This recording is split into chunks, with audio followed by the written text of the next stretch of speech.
안녕하세요. 이비인후과 의사로 일하는 30대 후반의 여성입니다. 저는 삶이 무기력해지거나 지칠 때 여기 사연을 듣는데요.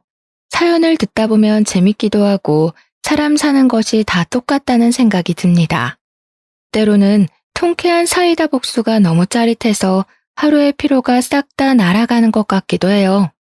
매번 이렇게 사연을 듣기만 하다가 얼마 전에 제가 겪은 일이 여기 사연들 못지않게 막장이기도 하고 나름 사이다 사연인 것 같아 이렇게 저의 사연을 보냅니다.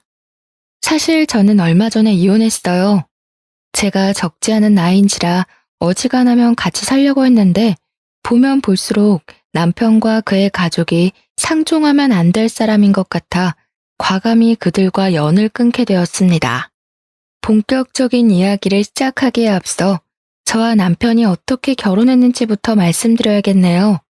앞서 말씀드렸듯이 저는 의사이고 남편은 우리 병원에 약품을 납품하는 제약회사 영업 직원이었어요.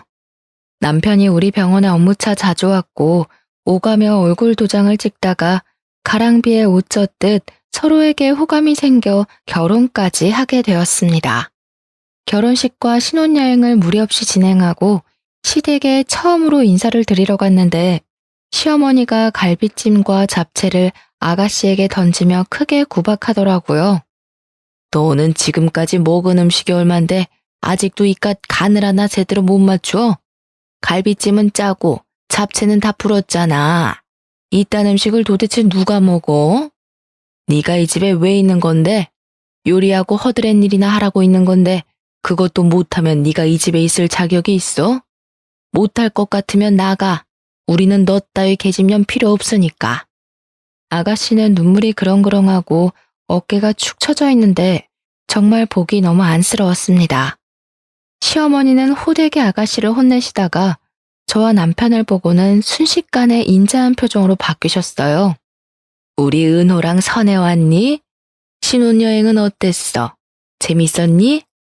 너네 온다고 쟤한테 음식 좀 해두라고 했더니 잡채랑 갈비찜을 이따위로 만들어 놨단다. 에휴, 이를 어쩌면 좋니? 그냥 나가서 먹을까? 언제 쟤는 아직도 간을 못 맞추는 거야? 쟤는 도대체 언제쯤이나 사람 구실을 할는지. 아니에요, 어머니. 아가씨가 음식을 이렇게 많이 장만했는데 다른 것들 먹으면 되죠. 그래 줄래? 우리 며느리는 의사 선생님인데도 참 배려심도 깊어. 이해해줘서 고맙다. 야, 너네 오빠 배고프니까 빨리 음식 차려와. 그리고 세아가, 너도 같이 가서 음식 준비 좀 하려무나. 너도 며느리니 이제 부엌살림도 해봐야지. 시어머니는 저에게는 아가씨처럼 날카롭게 말씀하시지는 않았지만 그래도 며느리면 당연히 시댁의 일을 해야 한다고 하셨습니다. 저 역시 시댁에서 가만히 있을 생각은 없었지만 아무리 그래도 오자마자 이런 식으로 부엌으로 보내버리니 기분이 썩 좋지는 않았어요. 제가 부엌에 있을 때도 시어머니는 아가씨를 끊임없이 구박했습니다. 그런 모습을 보며 언젠가 시어머니가 저한테도 저렇게 구박을 하지 않을까 하는 생각이 들었어요. 똑바로 좀 해, 똑바로. 하여튼 손이 느려 터져서는 멍청한 년. 사실 상견례 때와 결혼식 때도 시어머니와 아가씨는 친해 보이지는 않았지만 아무리 그래도 자기 자식인데 이렇게까지 구박을 하는 게 이해가 가지 않았습니다.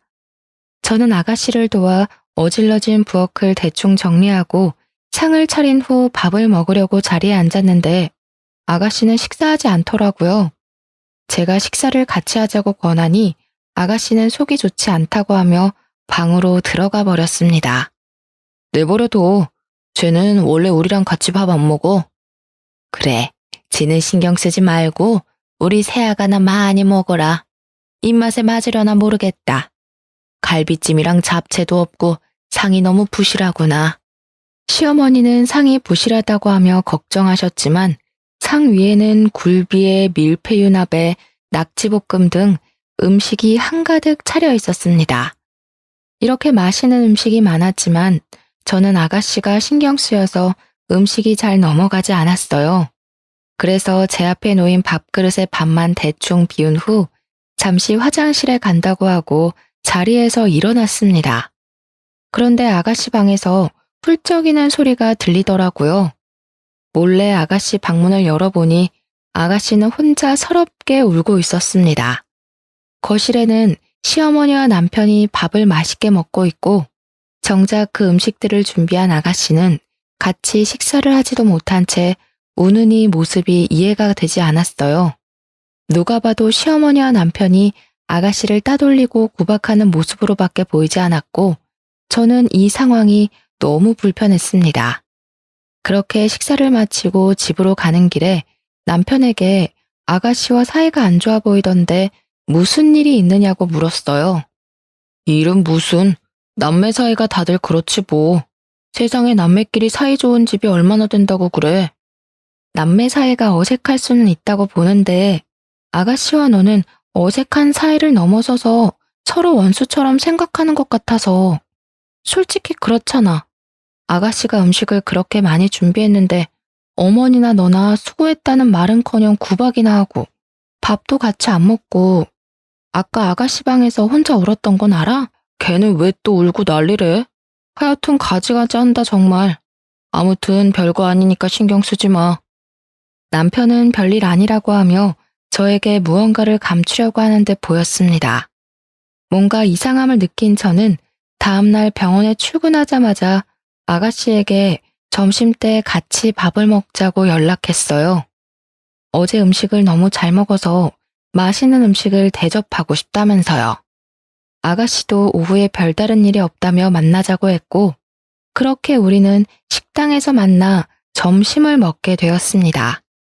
밥을 먹으며 저는 아가씨에게 어제의 일을 물어보고 싶었는데 어떻게 말을 꺼내야 할지 모르겠더라고요. 그래서 괜히 눈치만 보고 있는데 아가씨가 저의 속마음을 알았는지 먼저 자신의 이야기를 꺼냈습니다. 어제 집에 와서 놀라셨죠? 사실 저는 어머니의 친딸이 아니고 오빠만 어머니의 친자식이에요. 그랬구나. 남편이 이야기를 안 해줘서 전혀 몰랐어요. 그런데 어쩌다가 이렇게 가족이 된 거예요? 사실 저의 친엄마는 저를 낳고 얼마 지나지 않아 돌아가셨고 저는 아빠랑 둘이서 살았어요. 그러다가 6살 때 지금 어머니랑 아빠가 재혼하게 되면서 저는 어머니 오빠와 같이 살게 된 거고요. 아가씨는 목소리를 가는게 떨면서 말해줬어요. 기죽은 그 모습을 보는데 어찌나 마음이 아프던지. 재혼 가정인 건 어느 정도 예상을 했지만 아가씨가 그동안 구박을 얼마나 당했을지 가늠이 안 가더라고요. 어머니랑 오빠는 아빠 없을 때 저를 그렇게 구박했어요. 아빠가 저만 예뻐하시고 항상 제게 모든 재산을 남겨주신다고 했거든요. 그래서인지 시어머니는 제게 밥도 안 주고 간식은 당연히 안 주고 한 달에 한 번씩은 제가 괜히 마음에 안 든다면서 저를 불빛이 들어오지 않는 창고에 가뒀고요. 오빠도 그 옆에서 저를 사람 취급도 하지 않았어요. 아가씨는 그 뒤로도 자신이 구박받았던 것들을 이야기하는데 남편도 가담했다는 게 너무 실망스러웠습니다. 결혼 전 제가 알던 사람이 아닌 것 같았어요. 사실 남편은 밖에서는 정말 친절하고 다정한 사람이었어요. 그런데 집에서는 시어머니와 함께 아가씨를 그렇게 구박하고 못살게 굴었다는데 처음에는 아가씨의 말이 쉽게 믿어지지 않았습니다. 하지만 어제 남편이 아가씨를 볼 때 징그러운 벌레를 본 것처럼 바라보던 눈초리며 싸늘한 말투로 말하는 것을 보면 아가씨가 거짓말을 하고 있다고는 느껴지지 않았어요. 남편의 이런 이중적인 모습을 알게 된 후 제가 이런 사람과 평생을 함께 할 수 있을까 하는 생각이 들었습니다. 아가씨와 대화를 나누면 나눌수록 저는 남편과 같이 살 수 없을 것 같았어요. 그래서 당장 갈라서고 싶었지만 결혼식 하루 전에 남편의 요구대로 혼인신고까지 마쳤고 무엇보다 아가씨의 상황을 다 알았는데 그냥 이혼하고 모른 척하면 제가 방관자가 되는 것 같은 생각이 들었습니다. 사실 제가 남들이 당하는 모습을 그냥 못 지나치는 성격이거든요. 부모님은 그러다가 큰일을 당할 수도 있으니 그냥 좀 있으라는데 제가 원래부터 그렇게 태어난 걸 어쩌겠습니까? 그래서 저는 훗날 남편과 이혼을 할 땐 하더라도 그 전에 아가씨를 이 집구석에서 무사히 탈출시켜야겠다고 마음먹었어요. 그런데 아가씨는 이제 성인인데 왜 그 집에 계속 계시는 거예요? 그냥 그 집에서 나가서 영 끊어버리면 되잖아요. 사실은 아빠가 살아계실 때 크게 사업을 하셔서 재산이 좀 많았거든요. 그리고 그 재산들은 다 저한테 준다고 입버릇처럼 말씀하셨어요. 게다가 아빠 장례식 날 아빠 친척들 말로는 제 앞으로 남겨주신 유산이 분명히 있다고 했어요. 아빠가 유언장도 쓰시고 증인까지 세워서 유언장 녹화를 했다는데 어머니는 재산 한 푼도 안 남겼다고만 하세요. 그 당시 저는 미성년자였고 아무런 힘이 없었거든요. 이대로 제가 이 집을 나가버리면 유산을 하나도 못 받게 될 것 같아서 유산을 찾을 때까지는 이 집에 계속 있으려고요. 아가씨의 말을 들으니 시어머니와 남편이 왜 그리 독하게 아가씨를 괴롭혔는지 이해가 되었습니다. 바로 아가씨가 받은 유산이 탐이 나서 그랬던 것이었어요. 하지만 이미 어릴 때부터 오랜 시간 동안 어머니와 남편의 구박 속에서 자라와서인지 아가씨는 두 모자 앞에서는 한마디도 못하고 당하기만 하는 말 그대로 약자였어요. 그래서 저는 그런 아가씨를 좀 도와주기로 마음먹었죠. 아침 며칠 뒤가 명절이었습니다. 저는 명절날 시댁에 있으면서 시어머니와 남편이 아가씨에게 함부로 대하지 못하도록 해야겠다고 생각했어요. 안 그래도 일찍 가야겠다고 생각했는데 시어머니한테 전화가 왔습니다. 예, 며칠 뒤가 명절인 거 알지? 너가 아무리 의사라지만 그래도 이 집에서는 며느리야. 며느리면 며느리답게 명절 때 와서 음식 장만도 하고 해야 한단다. 그러니 말인데 너는 은호보다 일찍 와서 장도 보고 장만도 해라. 알겠니? 네, 어머니. 안 그래도 그러려고 했어요. 그러면 명절 전날 진료 마치고 바로 시댁으로 가면 되는 거죠? 그냥 아예 그 전날 진료를 빼버릴 수는 없니? 할 일도 많고 너는 며느리니까 내가 이것저것 알려줄 것도 있고 말이야. 아무래도 너는 그동안 공부하고 병원 일 하느라 집안일은 하나도 모를 것 아니냐? 아무리 그래도 진료를 아예 빼버리는 것은 안 되죠. 게다가 요새 감기며 독감 환자 얼마나 많은데요. 시어머니는 아예 명절 전날부터 와서 제가 일을 해주기를 바랬지만 제가 집에서 노는 것도 아니고 일하는 게 그게 가능하겠습니까? 당연히 안 된다고 했고 시어머니는 제 말에 어쩔 수 없다고 하시면서도 못마땅하게 생각하시는 것 같았어요. 그래서 명절 전날 밤에 가려고 했지만 그날은 저녁까지 환자들이 몰려들면서 밤늦게 진료가 마치게 되었고 명절 전날이 아닌 당일날 아침 일찍 시댁에 가게 되었습니다. 어차피 저는 가서 음식을 할 것이기에 편한 복장을 입고 시댁에 갔어요. 원래 첫 명절에는 며느리가 일찍 와서 음식도 하고 해야 하는 거다. 그리고 복장은 또 이게 뭐니?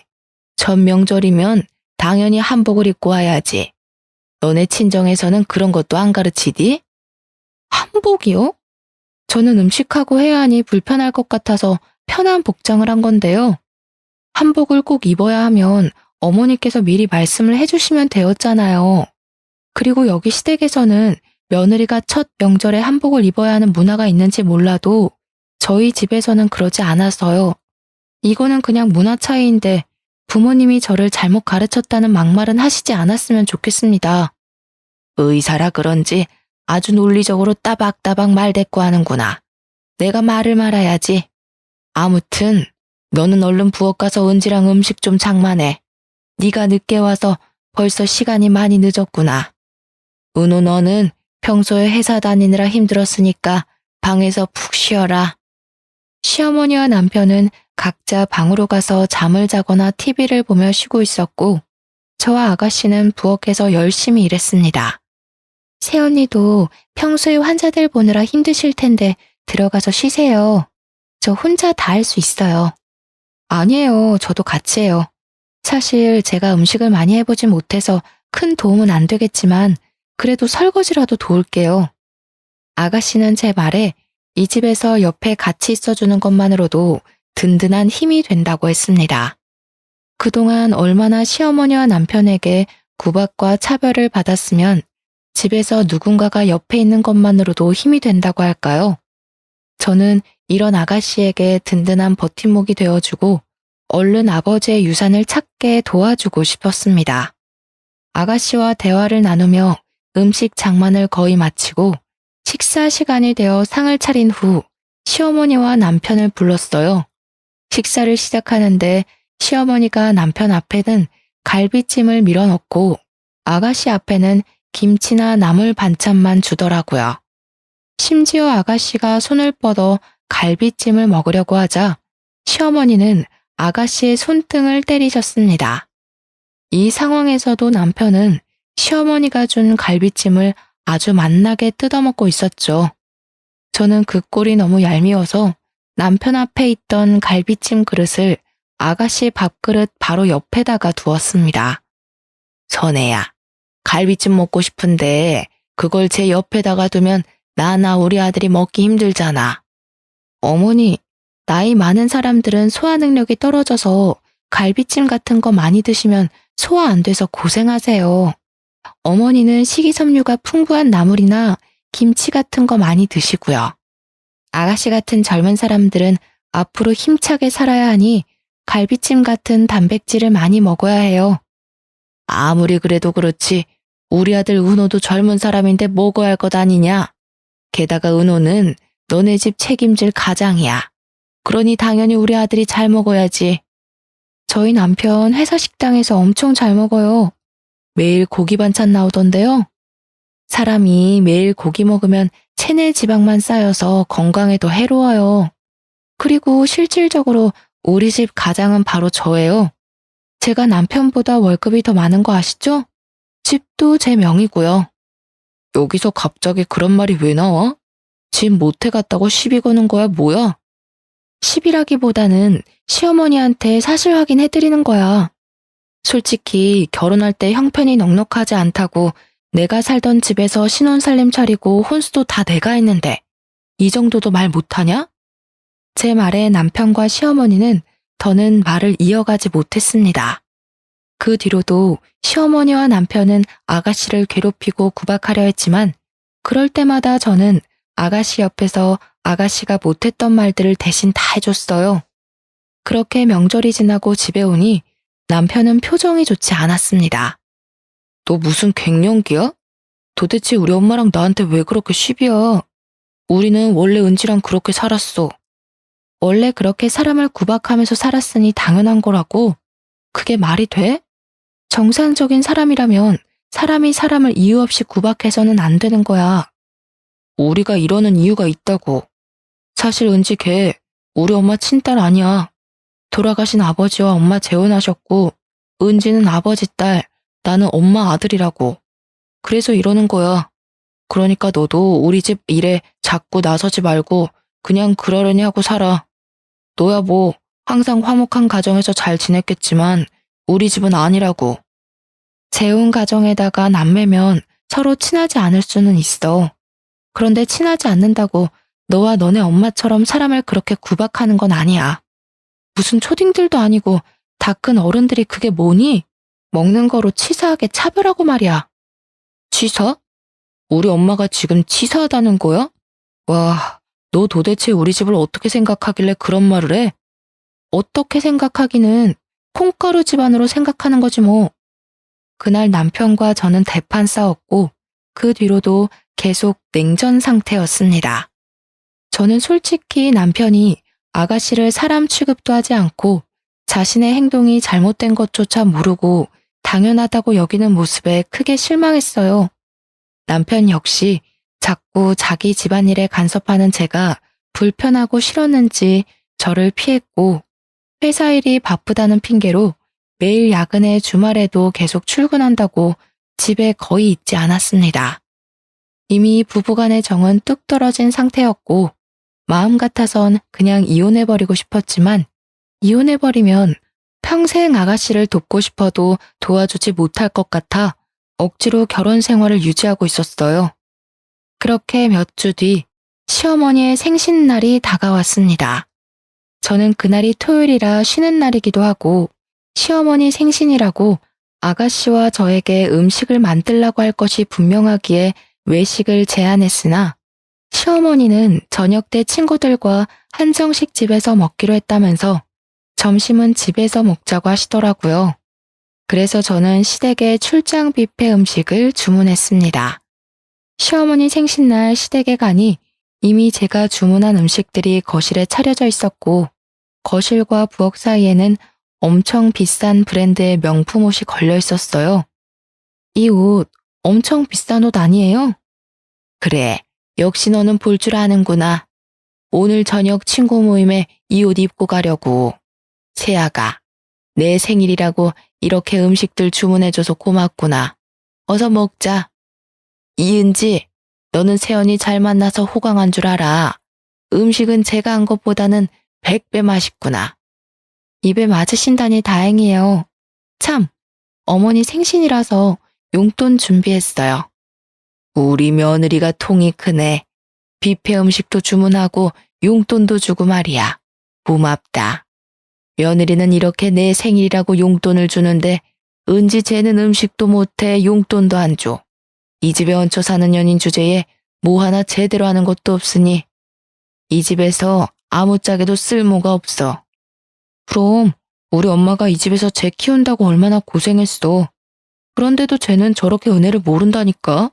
사람이 덜 된 거지. 아가씨는 시어머니의 말에 화가 많이 나 보였습니다.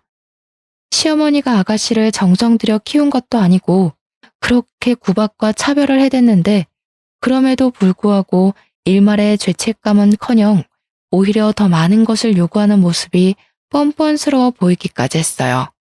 게다가 그 옆에 맞장구 치는 남편의 말 역시 아주 기가 막혔죠. 어머니, 근데 사실 어머님도 이 집에 얹혀 살았던 거 아닌가요? 이 집 돌아가신 아버지가 결혼 전부터 사셨던 집이었다면서요. 그렇게 따지면 어머님이 얹혀 사신 년이 되죠. 아닌가요? 제가 아주 해맑은 표정으로 이렇게 말하자 시어머니는 당황하며 어쩔 줄 몰라 하는 표정을 지으셨습니다. 어머, 왜 이리 당황하세요? 제가 무슨 말 실수라도 했나요? 그런데 어머님, 생각해보면 어머니 아들도 저한테 얹혀 사는 중이네요. 저의 집, 제가 원래 살던 제 집이잖아요. 그 안에 들어간 살림살이도 다 제가 제 돈으로 산 것이고요. 어머니도 아버지한테 얹혀 사셨고 어머니 아들도 저한테 얹혀 사네요?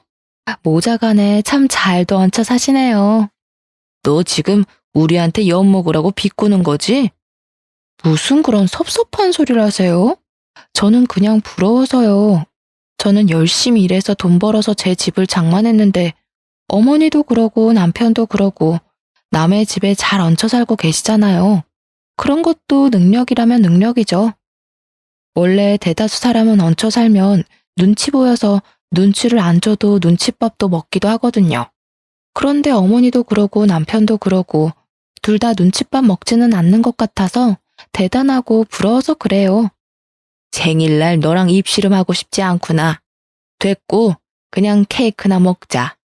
이은지, 너는 어느 정도 식사가 맞춰가면 눈치껏 케이크 좀 잘 나오고 해야지 어쩜 그렇게 애가 둔하니? 그동안 아가씨가 음식 차리고 하느라 고생하셨으니까 제가 케이크는 부엌 가서 잘 나올게요. 저는 자리에서 일어나 부엌으로 향했습니다. 부엌으로 향하는 길에는 저녁 때 입고 가신다던 어머니의 명품 옷이 걸려 있었고 아가씨가 이 명품 옷보다도 못한 대접을 받는다는 생각이 들었어요. 그 순간 저는 왠지 모르게 화가 치밀었고 저는 손이 미끄러진 척하면서 생일 케이크를 그대로 시어머니의 명품 옷에 내리 꽂아버렸습니다. 아이, 야! 그게 얼마짜리 옷인 줄 알아? 너 왜 여기다가 케이크를 던져? 내가 똑똑히 봤어. 어머, 죄송해요. 요새 환자들이 너무 많아서 그런지 가끔 손에 힘이 확 풀리더라고요. 그래서 그만 케이크를 놓쳐버렸네요. 조심 좀 하지 그랬어. 야, 이은지, 너 빨리 안 일어나? 일어나서 얼른 저거 잘 닦아. 얼룩 하나도 안 남게 손빨래 하라고. 오늘 저녁에 저 옷 입고 가야 하는데 어떻게 정말? 어머니, 제가 옷을 더럽혔잖아요. 그러니까 아가씨가 굳이 할 필요 없죠. 그리고 이거는 명품 옷이라서 세탁소에 맡겨야 할 것 같은데 제가 책임지고 세탁소에다가 깨끗이 드라이클닝 해달라고 할게요. 아, 그런데 여기 앞에 세탁소가 현금 장사를 하시더라고요.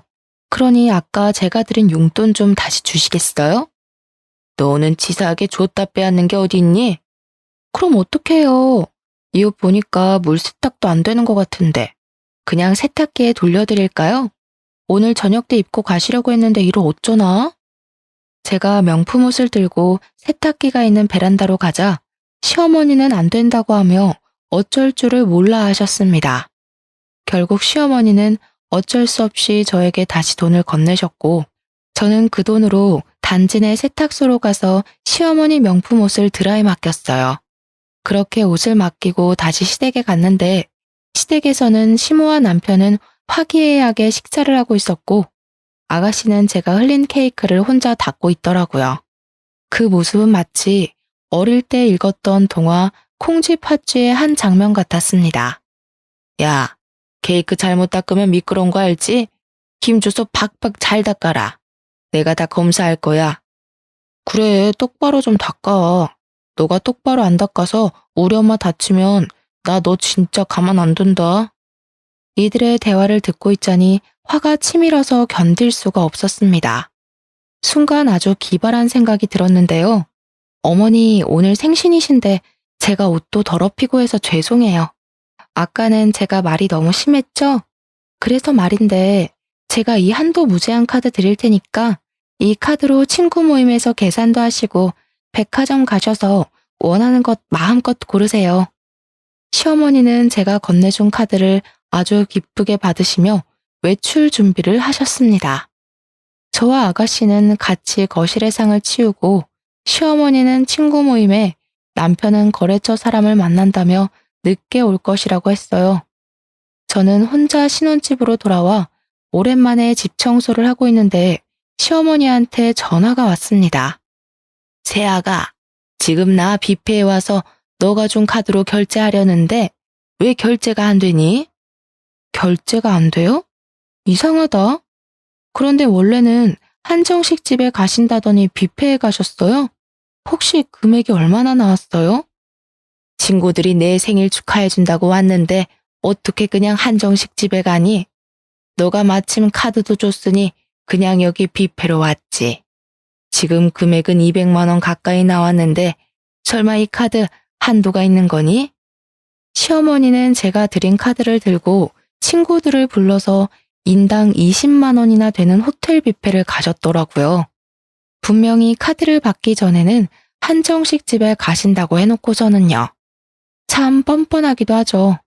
사실은 신모에게 쥐어준 카드는 제가 이전에 잃어버려서 분실 신고를 해놓은 카드였어요.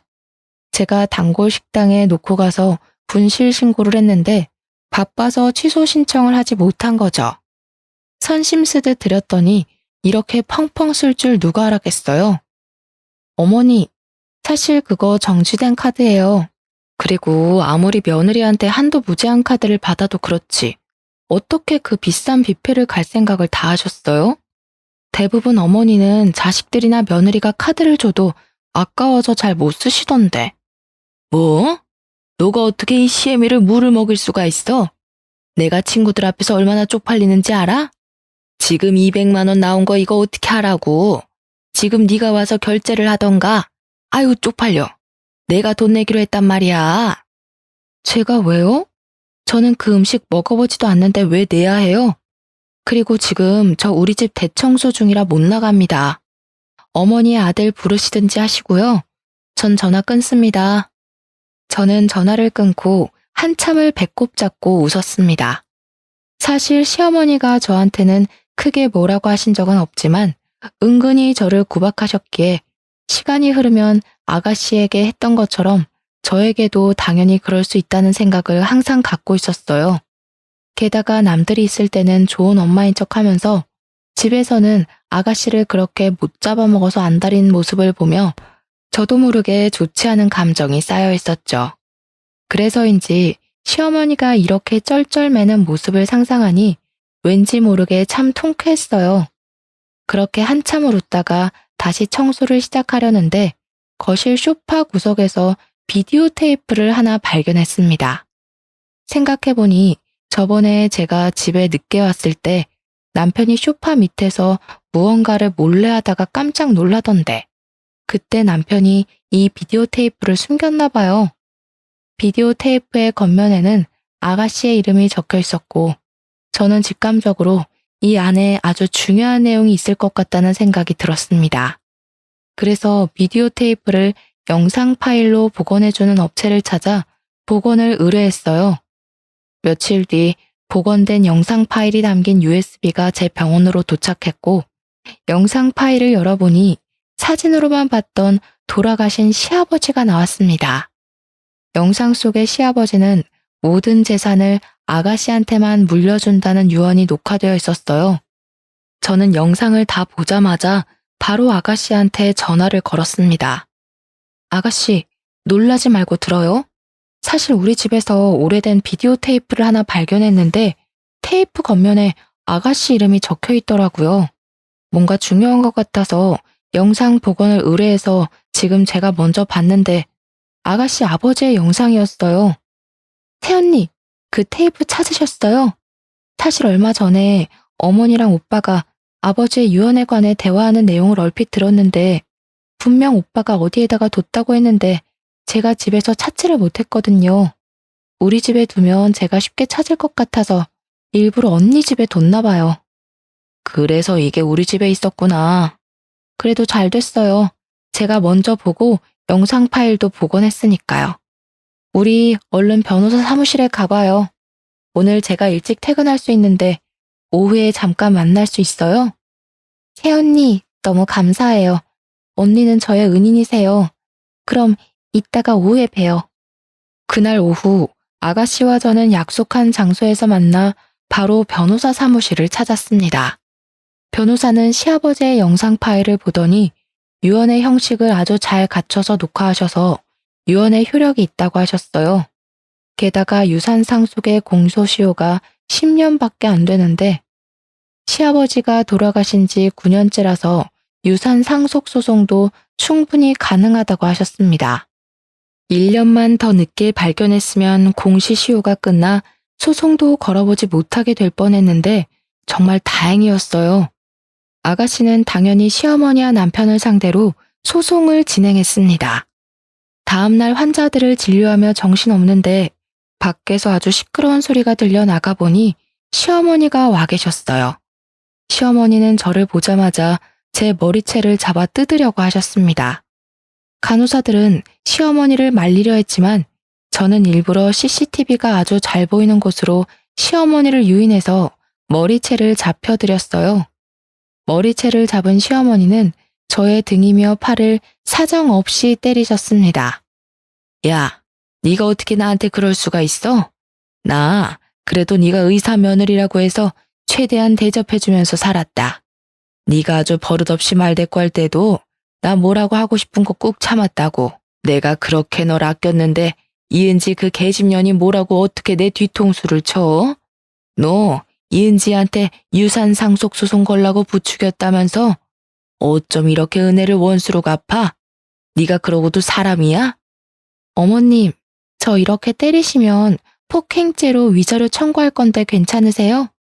저 이래봬도 의사라서 이 정도 폭행이면 전치 10주 진단서도 충분히 끊을 수 있는데 변호사님께 연락을 드려봐야겠어요.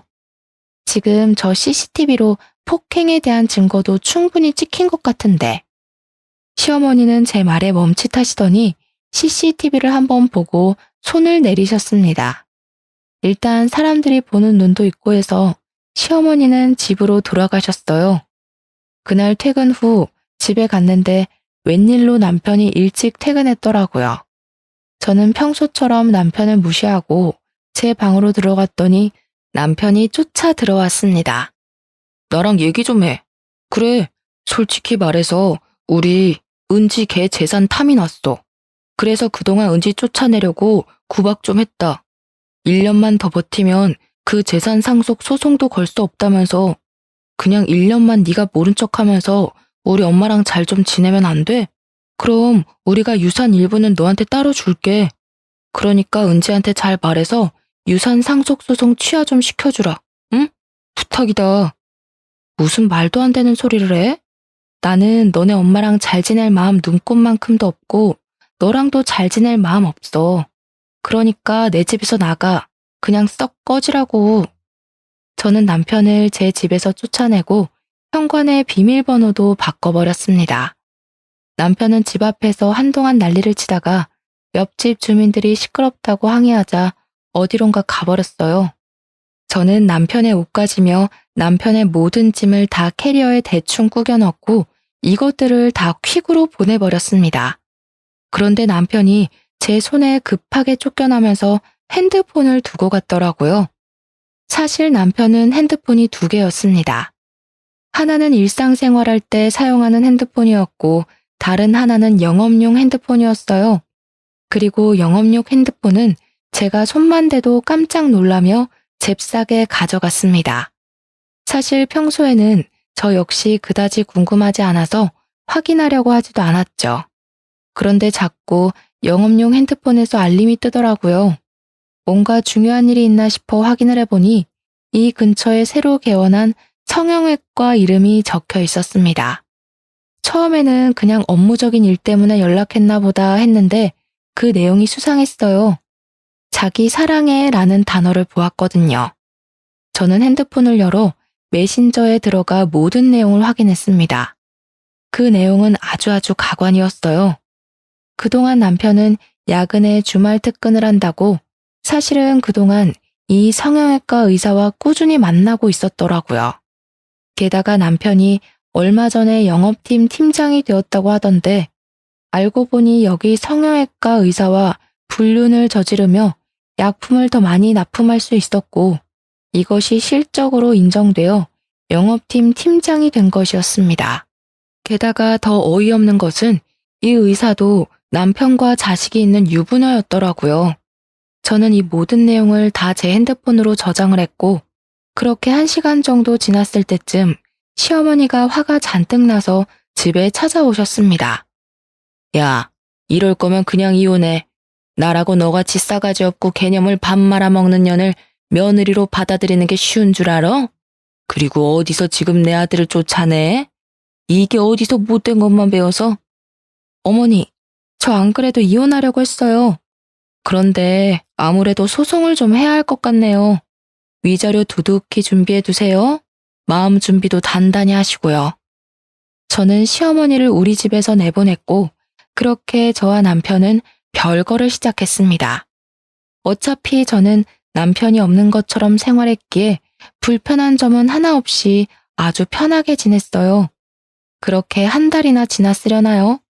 병원에 있는데 남편에게 전화가 왔습니다. 전우야, 나 이제 우리 엄마랑 영 끊었어. 그러니까 우리 다시 살자. 아직 우리 서류 정리도 안 했으니까 그냥 다시 예전처럼 너 집에 내가 들어가기만 하면 되잖아. 갑자기 그게 무슨 소리야? 갑자기 어머니랑 연은 왜 끊었어? 사실 어머니가 은지를 너무 못 살게 구는 것 같아서 내가 어머니 재산 다 들고 도망쳤어. 어머니한테 잘하는 척하면서 다 내 명의로 빼돌려놨으니까 이제 나 부자야. 우리 그러니까 다시 같이 합치자. 응? 엄마가 더는 너한테 뭐 못하도록 내가 잘 막을게. 그래? 잘했네. 그럼 이제 그 재산 다 나한테 가져오면 되겠네. 응? 우리 그럼 이제 합치는 거지? 합쳐? 합치기는 뭘 합쳐? 너 새로 개원한 성형외과 의사랑 불륜 저지르고 다녔더라. 내가 이 사실 알면서도 바로 너랑 이혼 안 한 이유가 뭔지 알아? 너한테 소송 때려서 위자료 받으려고. 네가 돈 생길 때까지 참은 거야, 이 멍청아. 만약에 내가 소송 걸었는데 돈 없다고 배째면 어떡하니? 이제 너한테 마음 놓고 이혼 소송 걸 수 있겠다. 고마워, 알려줘서.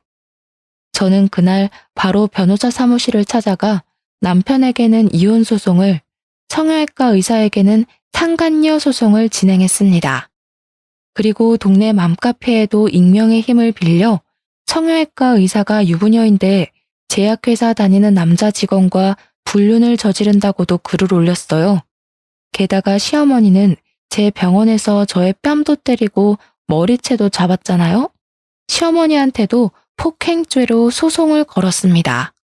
당연히 저의 모든 증거가 아주 유용하게 사용되어서 남편과 이혼하고 저는 위자료를 두둑히 받았습니다.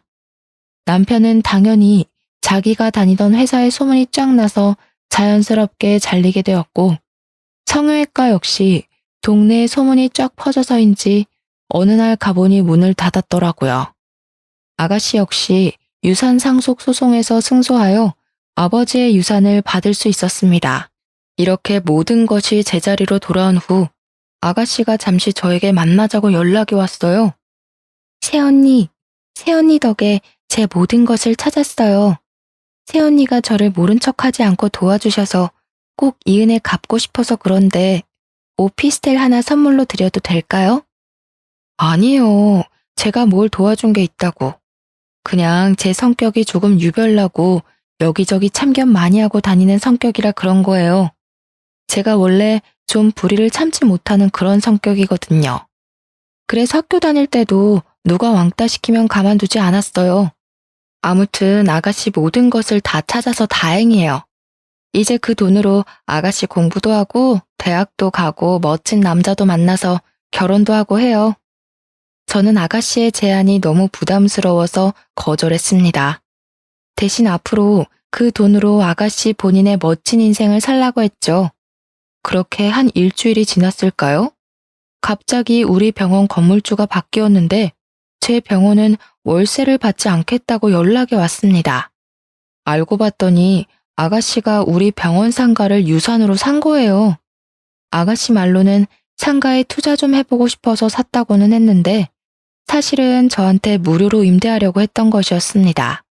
저는 그런 아가씨의 마음에 너무 고마웠고 그 뒤로 아가씨와 지금까지 친자매처럼 잘 지내고 있어요.